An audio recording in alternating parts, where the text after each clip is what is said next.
Muito bem, bom para estarmos aqui mais uma vez, nossa terceira aula hoje no estudo sobre o livro de Gênesis, e isso é tão importante porque precisamos entender um pouquinho do valor desse livro para a nossa própria vida prática, nossa vida cristã, por isso estamos estudando sobre ele. E o livro de Gênesis, na verdade, o objetivo principal, ou por exemplo, a escrita, ela foi destinada primariamente, os leitores primários eram os judeus que saíram do Egito. Moisés, ele quis deixar um relato escrito da origem dos judeus, da onde que eles vieram, quem era o Deus que eles estavam agora conhecendo e servindo. Moisés tinha uma preocupação muito grande com o futuro de Israel. Ele sabia que eles tinham um potencial para se desviar, por causa da própria natureza pecaminosa. E para dar um contexto para eles, da onde que eles vieram, de que povo eles eram, como é que eles foram formados, é que Moisés então registra, através da revelação de Deus, Deus dando para Moisés o relato de tudo aquilo que foi criado. Nós temos então um registro fidedigno, fiel, do que realmente aconteceu. Nós temos várias histórias no mundo inteiro, nós vamos falar sobre isso quando chegarmos na história de Noé, que há vários registros históricos em vários povos de um dilúvio. Só que esses registros, eles são corrompidos pelo tempo, pela memória, pela própria falta de transmissão fiel. Mas aquilo que nós temos do relato inspirado, da anotação de Moisés, nós temos o relato completo, verdadeiro, fiel. Por isso nós chamamos isso de inspiração verbal plenária. Toda a escritura, ela é inspirada por Deus e proveitosa para nos ensinar, para nos corrigir, para nos instruir em toda a justiça. Então, com isso, nós vamos aqui no nosso estudo de hoje, vamos tratar sobre a queda. Falamos sobre a criação de Deus, falamos sobre Deus fazendo o primeiro casal, Deus colocando os parâmetros, a visão dele sobre a constituição da família, e agora nós chegamos então para o problema. Por que nós somos como nós somos? Por que nós fazemos o que nós fazemos? Por que nós estamos enfrentando o contexto que nós enfrentamos? Nós nos deparamos com a situação que nós estamos vivendo. E é isso que explica essa lição. O estudo número 3, no livro de Gênesis, fala sobre o pecado e a queda do homem. Então vamos orar pedindo a Deus sabedoria para o nosso estudo de hoje. Querido Pai, somos tão gratos pela sua bondade, pela instrução que vem da sua palavra. Nos ajuda, Deus, a entender esse ponto tão crucial, até mesmo para o nosso viver, e nos ajudar, ó Deus, a poder compreender não só da queda de Adão, mas também, ó Deus, do impacto disso em nossas vidas e da esperança que a sua palavra nos dá, que nós podemos encontrar no Salvador, no Remidor, que o Senhor mandou para esse mundo através do sacrifício do seu Filho, nosso Salvador Jesus. Nos abençoa nesse tempo, é o que eu lhe peço em nome de Jesus. Amém. Muito bem, então, aqui o nosso estudo, nosso alvo da lição de hoje. Você vai ser capaz de entender a intenção de Deus ao provar o homem, qual era o plano de Deus, reconhecer o amor e a provisão de Deus em Jesus Cristo e arrepender-se dos seus pecados e zelar pela sua santidade, pelas escolhas que você faz.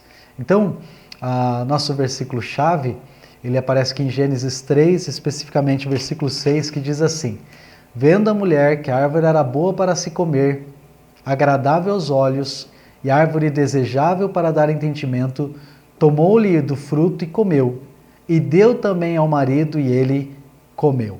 Então, nesse versículo, nós temos aí o registro da queda, do momento em que o homem ele caiu. Nós chamamos queda, ou seja, daquele lugar onde ele estava, daquela posição que ele tinha diante de Deus, sem pecado, e agora, por causa disso, ele acabou sofrendo a consequência da desobediência dele, daquela ordem que Deus tinha dito, que iria acontecer, as consequências, os resultados, o julgamento de Deus sobre a desobediência de Adão.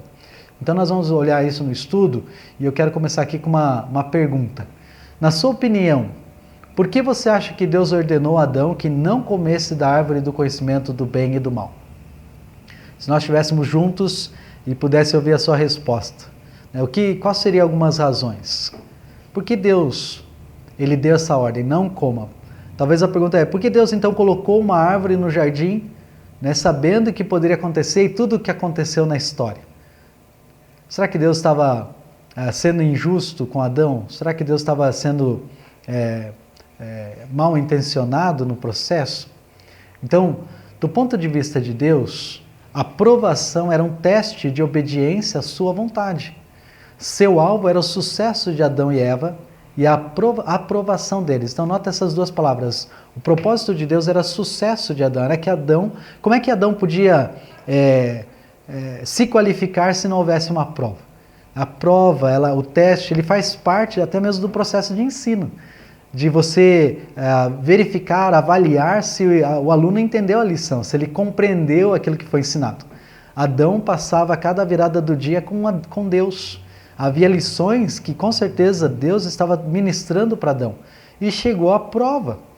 Então o propósito de Deus, sendo um Deus maravilhoso, imensamente bom, amoroso, justo, era que Adão fosse bem sucedido. Deus ele não fez Adão para o mal.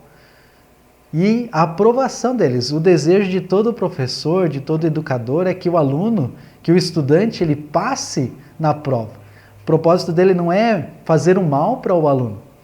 Então o objetivo de Deus era que eles fossem bem-sucedidos. Porém, havia uma outra pessoa, uma quarta pessoa na cena, né? Além de Adão e Eva e Deus. Satanás, ele distorceu o teste. E ele tornou em tentação. Visando, qual que era o propósito? Que Adão e Eva desobedecessem à vontade de Deus. Que eles fracassassem em cumpri-la. E então fossem reprovados. Então esse era o propósito de Satanás. Então, em todo teste, o princípio que nós temos já no começo da Bíblia, e vai se perpetuar em todo o registro histórico, é o quê? Toda dificuldade, toda a situação da vida, ela tem o propósito voltado de Deus, para que nós possamos glorificá-lo com nossas escolhas. Mas Satanás vai procurar fazer com que essas mesmas situações, essas mesmas dificuldades sirvam para que nós nos afastemos de Deus, que nós nos entristeçamos Deus em nossas escolhas, que nós fracassemos e acabamos sendo reprovados nos testes. Então, essa lição nos ajuda muito nisso. Olha aí, as consequências da queda estão descritas aqui nesse texto de Gênesis 3, do versículo 14 até o versículo 24. Então, eu quero que você dê uma olhada aqui nesses textos, e eu vou ler aqui na minha Bíblia na versão atualizada, tá bom? Gênesis capítulo 3, versículo 14 até o versículo 24. Então o Senhor disse à serpente: visto que isto fizesse, maldita és entre todos os animais domésticos, e o és entre todos os animais selváticos. Rastejarás sobre o teu ventre e comerás o pó todos os dias da tua vida. Porém, inimizade entre ti e a mulher, entre a tua descendência e o seu descendente. Este te ferirá a cabeça e tu lhe ferirás o calcanhar. E a mulher disse: multiplicarei sobremodo os sofrimentos da tua gravidez. Em meio de dores darás à luz filhos. O teu desejo será para o teu marido e ele te governará.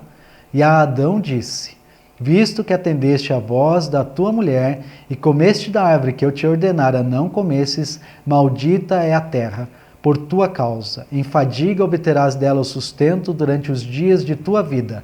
Ela produzirá também cardos e abrolhos, e tu comerás a erva do campo. No suor do rosto comerás o teu pão, até que tornes a terra, pois delas foste formado, porque tu és pó, e ao pó tornarás. E deu ao homem o nome de Eva, a sua mulher, por ser a mãe de todos os seres humanos.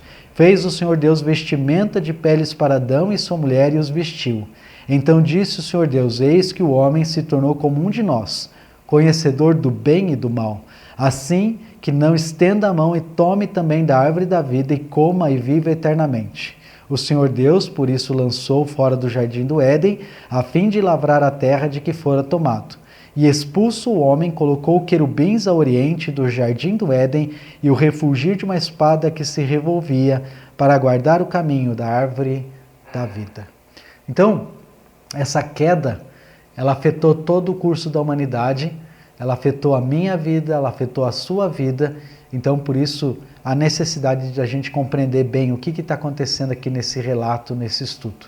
Nessa lição, eu quero olhar com você aqui 4 aspectos, de modo bem breve, mas bem necessários, sobre essa queda que afetou toda a humanidade. Então, a primeira coisa, a gente vai falar aqui sobre a possibilidade da queda, né, nesses versículos que a gente viu aqui. Quero ver com você Gênesis 2, versículos 16 e 17. Olha o que o texto diz. E o Senhor Deus lhe deu esta ordem: de toda a árvore do jardim comerás livremente, mas da árvore do conhecimento do bem e do mal não comerás, porque no dia em que dela comerdes, certamente morrerás. Então você nota aí que após a criação de Adão, Deus lhe deu uma ordem de natureza positiva e negativa. Então o primeiro aspecto aqui, o aspecto positivo, Deus diz: de toda a árvore do jardim comerás livremente. E o aspecto negativo: mas da árvore do conhecimento do bem e do mal não comerás. Então você vê que a ordem de Deus, esses 2 aspectos, né? A natureza positiva e a natureza negativa, o que ele deveria fazer, o que ele poderia fazer e o que ele não deveria fazer. Adão, ele se viu num teste no qual ele poderia se alimentar do fruto de qualquer árvore do jardim, exceto de uma árvore em particular. Não é interessante esse teste? Deus deu para ele toda a variedade, toda a diversidade de frutas e tudo que ele poderia comer, e Deus deu só um teste. Falou para ele: só uma árvore você não vai comer desse fruto. E aí esse teste pode ser visto sobre 2 perspectivas: da aprovação e da tentação. Então aqui nós já temos aqui o agente. Quem que é o agente da aprovação? Nós temos Deus. E o agente da tentação, nós temos Satanás. Lembrando sempre que provação tem o alvo de aprovar, né? E da tentação, da queda, da reprovação. O objeto da aprovação e da tentação, ambos são Adão e Eva. É eles que vão tomar a decisão, decidir a respeito do alvo. E o alvo aqui é justamente provação, aprovação, e tentação, a reprovação. Com a aprovação, Deus estava aplicando um teste de obediência à sua vontade. O que é que Adão vai escolher? O que é que Eva vai escolher? Qual vai ser a escolha deles? Eles vão dar ouvidos à voz de Deus, que está dizendo: você pode comer de tudo, mas isso você não come, porque o dia que você comer, você vai morrer. Ou eles vão dar ouvidos para um outro conselho, um outro aconselhamento, uma outra voz que vai dizer contrário àquilo que Deus diz. Então esse é o teste de obediência. Então como é que Deus poderia dizer que Adão é livre se ele não poderia tomar uma escolha? Tá vendo? Então faz sentido, faz lógica, é consistente, é coerente, faz bom senso. O teste de Deus é simples, mas completo, é o que é necessário para Adão, para aquilo que Adão sabe, daquilo que ele entende de Deus, que ele conhece de Deus, simplesmente dizer para Satanás: não, eu não vou fazer isso, eu estou desobedecendo a voz, a palavra de Deus. Já o alvo de Satanás era fazer o quê? Convencer Adão e Eva a seguirem seus passos, pressionando o primeiro casal a uma atitude de rebelião contra a vontade de Deus. Então o alvo dele era levar esse casal a se rebelar, a se colocar em contraposição àquilo que Deus tinha dito. Então como é que a gente aplica isso para nós hoje? Qual a importância disso? Deus, muitas vezes, irmãos, ele prova seus filhos. Eu até arrisco dizer que Deus constantemente há as lições que Deus traz para aplicar para as nossas vidas. As provas são parte do reconhecimento, não só sobre Deus, porque Deus sabe quem nós somos, nossa estrutura, mas como nós vamos responder a essas situações, se nós estamos realmente entendendo aquilo que Deus nos diz. Eu costumo dizer que na igreja domingo é dia de aula, né? Domingo é dia de escola dominical, é dia de aprendizado. Como é que é a prática? Segunda, terça, quarta, quinta, sexta, sábado.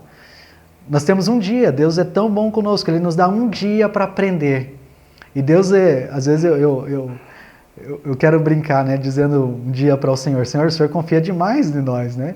Porque Ele dá um dia de aula, de ensinamento para a gente poder ter, para a gente aprender da palavra, e Ele nos dá mais 6 dias para a gente aplicar. Falou: agora vocês entenderam? Entendeu? Então vamos praticar. Amanhã e é cada um dos dias que nós temos para colocar isso em prática. Deus muitas vezes ele prova seus filhos, ele permite tribulações, ele permite as tentações vindas até mesmo do diabo. Mas nunca Deus está nos tentando. A tentação ela tem como alvo o erro, a reprovação. Deus ele tem como propósito a aprovação, ele quer o nosso acerto. Deus é tão fácil de agradar, irmãos. É simplesmente dar ouvidos ao que ele faz, e Deus já faz uma festa. Quando nós obedecemos ele, Deus é a pessoa mais fácil de agradar nesse mundo, porque ele está torcendo pela nossa vitória, pela nossa se regozijar junto com a nota boa que nós tiramos. A alegria de Deus é ver a gente feliz. Deus ele não permite que uma provação ou tentação exceda a nossa capacidade de suportar ela. 1 Coríntios 10, 13 diz que nada vai vir além da nossa capacidade. Então, se Deus está permitindo dificuldades, provações na sua vida, é porque Ele sabe que você pode tirar nota 10. Você não precisa ser reprovado. Não se permita ser reprovado. Obedeça aquilo que Deus fala. Regozije-se no Senhor. Quando Ele permite as provações, porque Ele sabe que você tem condições de suportá-la e tirar um 10 no final da nota, no final do teste. Muito bem, então, nós vimos a possibilidade da queda. A segunda coisa, vamos ver o processo da queda. Como é que isso aconteceu? A possibilidade, havia um teste real que Adão poderia passar, poderia tirar nota 10, mas o que aconteceu? Qual foi o processo? Então aí, nós temos Gênesis 3, do versículos de 1 a 6. Olha comigo aí na sua Bíblia. Mas a serpente, mais sagaz que todos os animais selváticos que o Senhor Deus tinha feito, disse à mulher: é assim que Deus disse: não comereis de toda árvore do jardim? Respondeu-lhe a mulher: do fruto das árvores do jardim podemos comer. Mas do fruto da árvore que está no meio do jardim, disse Deus: dele não comereis, nem tocareis nele, para que não morrais. Está vendo o adendo de Eva aqui? Deus nunca falou que não era nem para tocar na árvore, né? Ela colocou um negócio mais difícil. Versículo 4. Então a serpente disse à mulher: é certo que não morrereis. Ele colocou a dúvida, ele semeou aquele descontentamento no coração de Eva, e agora ele lança a mentira flagrante, né? É certo que não morrereis, porque Deus sabe que no dia em que dele comerdes, se vos abrirão os olhos, e como Deus sereis conhecedores do bem e do mal. E aí o versículo 6, nosso versículo-chave: vendo a mulher que a árvore era boa para se comer, agradável aos olhos, árvore desejável do fruto, tomou do fruto e comeu, e deu também ao marido, e ele comeu. Então a ideia do texto é que Adão estava aqui do lado de Eva. Ele não foi procurar Adão para dar o fruto para ele, não. Ele sabia muito bem o que estava acontecendo aqui. Então olha aí, é importante entender que houve uma sequência de etapas na queda do homem, que contaram tanto com a participação de satânica, a participação de Satanás, quanto a participação do homem. Os dois estavam ali no processo. Então eu quero colocar aqui um quadro para nos ajudar. Olha como que Satanás construiu a estratégia dele. E você vai notar que isso vai se repetir, essa mesma estratégia de Satanás se repete vez após vez na Escritura. Uma vez nós estávamos aqui na igreja, na escola dominical, enquanto estávamos todos participando, e eu fiz a pergunta: por que você acha que Satanás não muda o método dele? E a resposta foi: porque funciona. Ele já sabe que a estrutura do homem é assim, e aí ele usa mesmo a metodologia. Então é fácil para você reconhecer quando está vendo uma situação em que pode ser uma queda, pode produzir uma queda, uma tentação. Por quê? Porque você pode reconhecer quais são o método do inimigo. Então olha a participação de Satanás. Primeira coisa, ele se apresenta em uma forma de serpente aqui no texto, e aí nos versículos que vão adiante, ele focaliza em Eva. Nota aí, interessante, ele focaliza em Eva e não em Adão. Ele começa tentando conquistar o coração de Eva. Número 3 aqui, ele faz uma pergunta mal intencionada. Ele começa fazendo esse questionamento: é assim que Deus disse? Jogando já de um modo negativo. É isso mesmo que Deus disse? E aí ele muda a verdade de Deus no versículo 4. É certo que isso não vai acontecer. E a última coisa que ele faz, ele aí joga então todo o engano e toda a falsa promessa. Então essa foi a maneira de Satanás. Ele jogou a dúvida, ele lançou a dúvida na mente e no coração de Eva e de Adão. E aí a participação humana. Como é que eles começam? Primeira coisa, eles dão atenção e diálogo com a serpente. Então a primeira coisa, cuida a quem você está dando ouvidos, né? A que pensamentos estão chegando na sua mente que você está começando a discutir e conversar. Se são coisas que você já sabe que Deus não quer, que Deus não se agrada, para já com essa discussão. Começa a ser cuidadoso com o conselho que você está vendo, né? O conselho de onde ele está chegando. É um conselho que vem da palavra de Deus ou vem de outro lugar? Então, seja muito cuidadoso. Eles começaram para dar atenção e para dialogar com a serpente. Segunda coisa que eles fizeram, eles começam a dar espaço para a cobiça do paladar. Ela olha para aquela árvore e fala, isso parece ser gostoso. Também começa a dar espaço para a cobiça da visão, isso parece tão lindo. E espaço para a cobiça do orgulho, problema do eu. Começa a focar neles mesmos. É tão interessante para pensar que até esse momento, eu acredito que Adão e Eva eles estavam focados no outro. Adão estava focalizado em Eva. Eva estava focalizada em Adão. E os dois estavam focalizados em Deus. Mas a partir da tentação de Satanás, o que eles fizeram? Eles mudam o olhar e eles começam a parar para olhar para si mesmo, para a sua vontade, para o seu ego, para o seu egoísmo. Então, é tão interessante, aí chega a desobediência consciente. Eles sabiam o que eles estavam fazendo. Eles tomaram uma decisão, uma escolha de fazer o que eles queriam fazer. Eles desobedeceram a voz do Senhor, seguindo a voz de Satanás. E aí a participação satânica, então, leva Adão e Eva para reinterpretar o que Deus havia dito através de distorcer a palavra de Deus. Por isso que Satanás joga dessa forma. É isso que Deus disse, né? Deus sabe que no dia em que você comer, versículo 5, vai se abrir os seus olhos. Então, eu quero mostrar para você aqui nesse processo, na nossa tabelinha aqui, nota como que Satanás distorce a palavra de Deus. Primeiro ele começa dizendo, é assim que Deus disse, e ele vai fazer 3 ataques àquilo que Deus fala. Olha lá, ó. A própria serpente reconhece que Deus fala. Então é interessante isso. Ela mesma reconhece que Deus está dizendo, que há uma voz, há a voz de Deus, há o conselho de Deus, a orientação de Deus. É assim que Deus disse. Isso já deveria ser um alerta para Adão e Eva, para dizer, olha, Deus realmente está falando. E se não era tão importante para eles, porque era talvez parte da vida deles, Deus sempre estava falando com eles, deve ser um alerta para nós, irmãos. Deve ser um alerta bem importante para a gente saber, olha, Deus fala, a própria serpente está reconhecendo isso. Próxima coisa aqui, ela diz, não comereis de toda árvore do jardim. Então o que ela está dizendo? Ela está dizendo o quê? Que Deus é arbitrário. Ué, Deus não disse que vocês podem comer de tudo? Agora ele está dizendo que não pode. Mas pode ou não pode? Mas que Deus é esse que faz isso com vocês? Pode ou não pode? Parece teste de criança, né? Mas é justamente assim que acontece. Deus não disse que pode tudo? Mas por que isso não pode? Se pode tudo, então aquilo não pode? Então você está errado. Ele está trazendo esse pensamento de que Deus é arbitrário. Ele está fazendo um ataque à pessoa de Deus. Outra coisa que ele apresenta, é certo que não morrereis. O que ele está dizendo? Que Deus é mentiroso. Deus disse para vocês que o dia que vocês comerem, vocês vão morrer. Não, não é isso que vai acontecer, gente. O dia que você comer, você não vai morrer. Então é tão interessante, como é tão flagrante a distorção, ao ponto de dizer tão claramente aquilo que Deus disse e colocar em dúvida Adão e Eva. Próximo lá, ele diz, porque Deus sabe.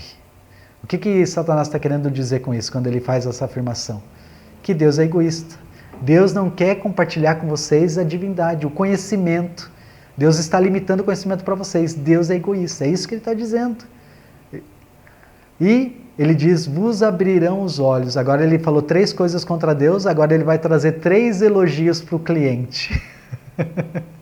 Você vê como o ardil de Satanás, né? Ele já criou neles aquela perspectiva de olhar para si mesmo, ele coloca Deus numa forma negativa, todas essas características negativas, e agora põe os olhos neles. Vos abrirão os olhos. O que ele está dizendo? Vocês vão ser aperfeiçoados, vocês vão melhorar. Vai abrir seus olhos a coisas que vocês ainda não enxergam, a coisas ainda que vocês não veem, a coisas que vocês não compreendem, mas vocês vão poder compreender. Vocês vão poder entender, vocês vão poder perceber, aprender isso. Então ele joga dessa forma. Outro ataque aqui, outro elogio, né? Como Deus sabereis. Ele está dizendo o quê? Vocês vão ser como Deus. Assim como Deus sabe, vocês vão poder saber como Deus sabe, vocês vão ser como Ele é. E a última aqui, vocês vão ser conhecedores do bem e do mal. Então essa é a cereja do bolo de Satanás, né? O que ele está dizendo, vocês vão ser livres. Olha que coisa terrível. Adão e Eva eram os seres, fora o nosso Senhor Jesus Cristo, que existiram nesse mundo, que foram verdadeiramente livres. No sentido das escolhas. Irmãos, nós não conseguimos entender isso ainda. Porque ainda nós estamos debaixo do pecado. Mas um dia, quando Cristo voltar, nós nos encontrarmos com Ele, nós vamos poder compreender o mundo sem estarmos mais debaixo do resultado do pecado. Adão e Eva, eles eram verdadeiramente livres. Mas porque eles olharam para si mesmos, eles se tornaram escravos do pecado. Porque eles deram ouvidos à voz de Satanás.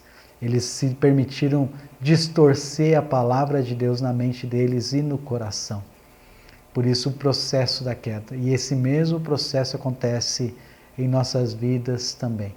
Por isso nós precisamos ser cuidadosos. Em que nível será que nós estamos? Que nível você algumas vezes está se encontrando nos últimos tempos? Você é alguém que está dando ouvidos a conselhos que não vêm da palavra do Senhor? Você é alguém que está duvidando da pessoa de Deus? Ou você é alguém que está olhando muito para si mesmo, está muito preocupado com seus próprias emoções, seus próprios sentimentos, com aquilo que você não tem, com aquilo que você não é, com aquilo que você necessita. Então, faça uma avaliação, porque esse é o mesmo processo que vai levar você a passar da provação para a tentação, né? De ser vitorioso no final e engrandecer a Deus, e a alegria que vem da queda, do sofrimento e da dor e da lágrima, quando você dá ouvidos àquilo que Satanás está apresentando. Nós temos aqui então a participação humana na queda. Ela se manifesta ao redirecionar os desejos, as necessidades e os sentidos naturais para o caminho de satisfação ilícita. O que Satanás nada mais nada menos jogou é: vocês precisam ser satisfeitos, vocês não são completos. E é isso que eles buscar essa satisfação, e ela é ilícita, por quê? Porque ela está em desacordo com a palavra do Senhor. Então, observe esse quadro aí, né? Nota como que o homem se encanta no caminho da satisfação ilícita. Gênesis 3:6, né? O método que Satanás usou, mostrando para Eva que a árvore era boa para se comer, agradável aos olhos, desejável para dar entendimento. Lembra que eu falei que Satanás usa a mesma metodologia? Então, olha lá, em Lucas 4, de 1 a 13, que texto é esse? É o texto da tentação do Senhor Jesus Cristo. Há outros lugares em que é relatado de novo a tentação, mas o modus operandi, o mesmo processo, aparece no mesmo texto. Olha lá, pão, né, o teste de Jesus Cristo. A tentação de Cristo era o quê? Pão, ou seja, algo que é bom para comer, né, agradável aos olhos, a visão dos reinos, e terceiro, desejável para dar entendimento. Ou no caso aqui a fama, o prestígio, aquilo que era o desejo do egoísmo, do egocentrismo, e era a mesma coisa, era o mesmo teste para o Senhor Jesus Cristo. E graças ao nosso maravilhoso Senhor Jesus, Ele passou em todos os 3 testes. Ele é o segundo Adão, que não caiu, que não se permitiu ser conduzido em dúvida. Você lembra como é que Jesus respondeu cada uma das tentações? Ele disse o quê? Está escrito, está escrito. Ele sempre voltou para a palavra de Deus, não para o conselho de Satanás, mas para o conselho do Senhor. E 1 João 2,16, volta a aplicação para nós, né? A cobiça da carne, a cobiça dos olhos, a soberba da vida, o mesmo teste, a aplicação geral. Nós temos no Antigo Testamento, nós temos na vida de Cristo, e nós temos para nós, como cristãos, na história da igreja, no período da igreja, mostrando que é o mesmo padrão, o mesmo padrão. Então nós podemos entender esse padrão, irmãos, podemos ser vitoriosos, compreendendo como que a tentação é algo simples no sentido do processo dela, mas é algo que nós podemos ter vitória, nós podemos passar pela tentação, transformando as situações em bênçãos, em provações, em vitórias, tá? Adão e Eva foram responsáveis, indesculpáveis pela sua desobediência, A tentação e as mentiras de Satanás não justificaram tal ato, mesmo que eles foram enganados, mesmo que Eva foi enganada, mesmo que havia toda essa conversa, esse trelelê de Satanás, ainda eles eram responsáveis porque eles deveriam ter dado a voz à palavra do Senhor. Eles pecaram conscientemente, eles sabiam exatamente o que eles estavam fazendo, por que eles estavam fazendo e contra quem eles estavam agindo. Eles sabiam o que eles estavam fazendo, eles não eram inocentes no processo. Houve um fator externo, sim, houve uma influência na queda do homem, porém o fator decisivo se manifestou de dentro para fora. Houve o dardo de Satanás, da dúvida, mas eles poderiam ter respondido de outra maneira. Eles poderiam ter escolhido a outra maneira de responder ao pecado, mas eles responderam do seu coração. O próprio homem causou sua destruição, seguindo os mesmos passos de Satanás. O primeiro casal se rebelou contra Deus na busca de duas coisas: autonomia e independência. Tentaram se autonomia é viver por seus próprios meios, independente de Deus, e independente no sentido de fazer as suas próprias escolhas sem a influência de Deus em suas vidas. Então, por causa disso, nós hoje sofremos as consequências e o resultado. Tudo que você está vendo no mundo hoje nada mais é do que o reflexo da queda de Adão e Eva, a queda da desobediência deles à voz de Deus. Muito bem, como é que a gente aplica isso de modo bem claro, bem simples? O diabo até pode sugerir o pecado, mas é sempre a pessoa quem decide pecar. É sempre nossa escolha, tá bom? Não dá para terceirizar. Não dá para você dizer, olha, eu fiz isso por causa de Satanás. Não, eu entendo que há uma ação, pode haver uma influência, porém, sempre é a nossa escolha, é a nossa decisão. Segunda coisa ali, desobediência afinal nunca é um ato instantâneo. É construída mentalmente, um passo de cada vez antes de levar a queda no precipício. Então uma pessoa ela nunca cai da noite para o dia. Há um processo. E a gente vê também nisso, eu não coloquei aqui na tela, mas você vê a misericórdia de Deus no processo. Como Deus é misericordioso, como Deus é bom. Até mesmo a Escritura, esse texto está escrito aqui por causa da misericórdia de Deus. Deus já está nos dizendo o porquê nós sofremos e como nós podemos evitar o sofrimento. A misericórdia de Deus é a causa de não sermos consumidos. Por isso, muitas vezes, quando alguém está pecando, Deus dá tempo para haver restauração. Se Deus tratasse todo o pecado com a justiça dele imediatamente, ninguém sobreviveria. Mas Deus ele dá tempo, Ele dá 5 anos, Ele dá 10 anos, Ele dá 15. Nós vamos ver quando chegar em Noé, Ele dá 120 anos para que as pessoas possam ouvir a mensagem que Ele vai trazer julgamento sobre a terra. Ele dá tempo para o povo de Canaã, os cananitas, quando Ele fala para Abraão, Abraão, você vai ser levado, seus descendentes vão ser levados, vai passar um tempo e vocês vão voltar para a terra e eu vou trazer julgamento para os cananitas, até que se esgote o limite. E isso acontece 400 anos depois, com a volta do Êxodo, em que Deus então levanta Josué junto com o povo para destruir os cananeus. Então você vê, Deus ele é tão misericordioso, tão longânimo que Ele dá tempo, mas lembra que ainda é um processo, então não é da noite para o dia. Então cuidado com os pensamentos que você alimenta, com o caminho que você está seguindo, volta. A oportunidade de voltar, volta para o Senhor. Enquanto há vida, há esperança. Volta para o Senhor. Terceira coisa, a porta aberta para a queda é sempre a troca da verdade pela mentira. Então esse princípio é muito importante. Cada vez que há uma substituição da verdade pela mentira, então você está abrindo a porta para o sofrimento, para a tragédia. Muito bem, nós falamos aí sobre o processo e a queda, agora eu quero falar sobre o resultado da queda. Nós encontramos aqui em Gênesis 3, do versículo 7 ao 24, a gente já leu uma parte desses versículos, mas nota as penalidades, imediatamente com Adão e Eva, e depois com toda a criação. Com Adão e Eva nós temos a experiência da culpa real, medo e fuga da realidade, você vê que eles fogem quando eles ouvem a voz de Deus. O julgamento e a maldição imediata, Deus trata com eles imediatamente o problema. Ele coloca sobre a mulher o sofrimento da gravidez, também a submissão ao marido, que antes não precisava ter essa ordem, porque o coração dela era voltado para o seu marido, mas agora ia ter esse antagonismo, essa rebelião contra a autoridade.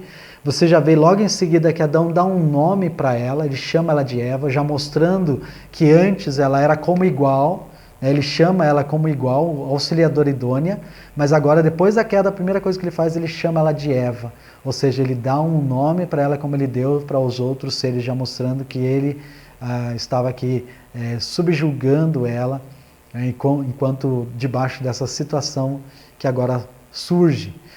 Para o homem nós temos as dificuldades para subsistir, para a sobrevivência. Antes o que ele colhia da criação, havia fartura, e agora ele tem a escassez.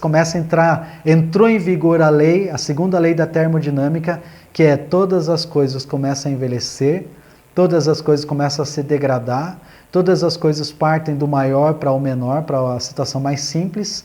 Deus diz para ele que ele veio do pó e ele vai voltar para o pó, né? Então ele vai se degradar, por isso então toda a consequência, toda a necessidade de subsistência, não vai ter mais a facilidade de toda a plantação, ele vai ter o mato junto crescendo, ele vai ter que suar o suor do rosto para ele poder conseguir sobreviver. E sobre os dois, então a morte espiritual imediata e a futura morte física, a expulsão do Éden. Realmente no hebraico, quando Deus diz, no dia que dela comerdes morrerás, para nós é futuro, no hebraico, o hebraísmo ele tem uma maneira verbal de usar uma redundância. Então é como se Deus dissesse o seguinte, no dia em que dela comerdes, morrendo morrerás. Então o processo da morte já começa com a desobediência de Adão e ela vai se perpetuando até encontrar o seu epílogo, né, o seu final, o seu ápice na morte de Adão. Seja no tempo em que vai levar ali mais 900 anos, mas Adão vai morrer. Então essa é a penalidade individual. Agora tem o aspecto universal, como que isso se estendeu a toda a criação. E aí nós temos vários versículos, várias referências para ajudar você a ver em vários textos. Nós temos a experiência de culpa real para toda a descendência de Adão e Eva. Nós sofremos com a culpa por causa do pecado. A natureza desobediente para toda a humanidade. Nós vamos ver isso na descrição dos textos que vão vir à medida que o texto vai mostrando como que o homem começou para viver nos próximos capítulos, capítulo 3, capítulo 4, capítulo 5. A natureza, o sofrimento para todos, né? A dor, o suor, a fragilidade, a morte física. Nós temos a maldição da criação. Nós temos também o domínio de Satanás, agora ele governando, né? O príncipe desse mundo, conforme Jesus fala. E a condenação espiritual para todos os homens. Agora todos estão debaixo do pecado. Todos agora precisam de um Salvador. Todos precisam de um remidor. Todos precisam dessa semente que vai vir, que Deus prometeu, que vai vir da mulher para resgatar. Então, a aplicação para nós hoje, o pecado, eu vi essa frase aqui, eu quero colocar ela, eu não tenho o autor. Se você souber o nome, pode colocar nos comentários. E eu tenho essa frase já há muitos anos e eu acho uma frase muito interessante. Cada vez que eu lembro da queda, eu lembro dessa expressão. O pecado vai levar você mais longe do que você jamais teve a intenção de ir. O pecado vai prender você por mais tempo do que você jamais imaginou ficar. E o pecado vai custar muito mais caro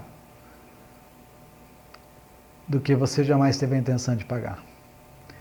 Então esse é um grande problema do pecado. O pecado ele sempre vai levar você mais longe. Se você sempre acha que você está no controle do pecado, que você não vai tão longe assim. Não, ele vai te levar mais longe do que você pensa. Vai levar tempo. Né? Às vezes você vai achar que vai ser uma coisa rápida, um prazer momentâneo, mas vai levar anos da sua vida. E vai custar caro. O pecado sempre custa caro. Você lembra daquele ditado da nossa avó, quem brinca com fogo faz xixi na cama? Quando você brinca com o pecado, sempre o resultado é morte. A Bíblia fala isso. Então não brinca com o pecado. Fica longe do pecado. Porque o salário do pecado é a morte. Mas o versículo continua. O dom gratuito de Deus é a vida que está em Cristo Jesus, nosso Senhor. Então o resultado da queda foi muito caro. Mas nós temos um preço tão caro que Deus pagou para nos redimir, para nos resgatar de novo. E aí então, qual é a provisão divina? O último aspecto da queda do homem a ser tratado diz respeito à provisão de Deus para o pecador. Então isso é maravilhoso no texto, porque Deus, além de mostrar a realidade e o peso do pecado, né, as consequências e tudo, Deus ainda traz esperança, porque Ele fala que vai haver para o homem uma provisão. Então a misericórdia e a graça de Deus são a partir de agora 2 temas que vão percorrer toda a Bíblia, refletindo o caráter do Criador no relacionamento com suas criaturas caídas e apontando para a obra substitutiva de Jesus Cristo. Então, a partir de agora você vai ver a primeira menção de um remidor em Gênesis 3, ela vai crescer, é uma visão que começa uma pequena semente de que Deus vai mandar alguém que vai ser o substituto para redimir, para resgatar o homem do pecado, e ela vai crescendo no texto até tomar o seu ápice em Jesus Cristo. Então, o que acontece em todo o relato do texto bíblico, se você estiver lendo a sua Bíblia, fazer uma anotação, é todas as vezes que aparece a menção de uma semente, do libertador. A espera de Israel, a espera do povo de Deus era sempre que Deus vai mandar um libertador. Quem vai ser esse libertador? Então a expectativa vez após vez era de um libertador. Qual era o filho que ia ser o libertador? Para Abraão era Isaac, para Isaac cada filho, e cada filho José, e aí vai cada vez esperando quem vai ser Moisés, quem vai ser o libertador, quem vai ser o libertador. Então há pequenos símbolos, pequenas imagens, pequenos cristos no texto, mas sempre apontando para aquele que vai vir, o remidor de modo completo e perfeito. E aí nós temos então, Deus faz a vestimenta de peles para Adão e para sua mulher, ele veste eles, ou seja, a mostra de que um inocente tinha que ser morto por causa do pecado. Já temos a primeira menção do sangue sendo derramado, sendo necessário para cobrir o pecado. O sacrifício de animais foi uma exigência até que Jesus consumasse a sua obra perfeita na cruz. Todos esses sacrifícios apontavam, eram um sinalizador para aquilo que Cristo iria fazer, a sua vida derramada. Qual é o desafio final então para nós, para o final desse nosso estudo? Gênesis, ele é o livro do bom começo, o começo do universo, o começo do planeta, da vida animal, da vida vegetal, da raça humana. Nós temos os relatos sobre o início das famílias, do trabalho, mas também é o livro dos maus começos. Esse é outro aspecto da moeda, é o começo do pecado, da rebeldia, da desobediência, da omissão. Como o livro dos bons começos, ele apresenta a provisão divina do problema do nosso pecado, e aí a mensagem de grande esperança, a vinda da semente da mulher, a vinda de Jesus Cristo. Se você ainda não confiou em Cristo como seu Salvador, Ele é a resposta de Deus para nos ajudar a poder ter a vitória sobre o pecado. Ele é o instrumento que Deus mandou. Ele é o nosso remidor, nosso Salvador. Então confie em Cristo, para que você possa então ter vitória sobre a queda do homem e desfrutar de um relacionamento profundo com Deus, que foi quebrado com Adão, mas pode ser restaurado em Jesus Cristo. Vamos orar. Senhor, obrigado, Deus, pela sua palavra, tão cheia de esperança. Vivemos num mundo caído, num mundo que sofre as consequências do pecado de Adão e Eva, mas nos ajuda, Deus, a poder olhar para a sua palavra e encontrar essa esperança para as nossas escolhas, que é possível escolher agradar o Senhor em cada uma das situações que vivemos, sejam elas as boas, sejam até mesmo as situações difíceis da nossa vida. Nós te agradecemos, nós te louvamos em nome do nosso Salvador, nosso Jesus Cristo. Amém. Muito bem, nosso próximo estudo, nós vamos falar na próxima lição, lição 4, Famílias e Civilizações. Vamos ver como é que foi o processo dessas famílias que foram surgindo, mesmo debaixo do pecado. Você vai ver como o homem foi progredindo na história através do relato daquilo que Moisés nos mostrou. Deus abençoe.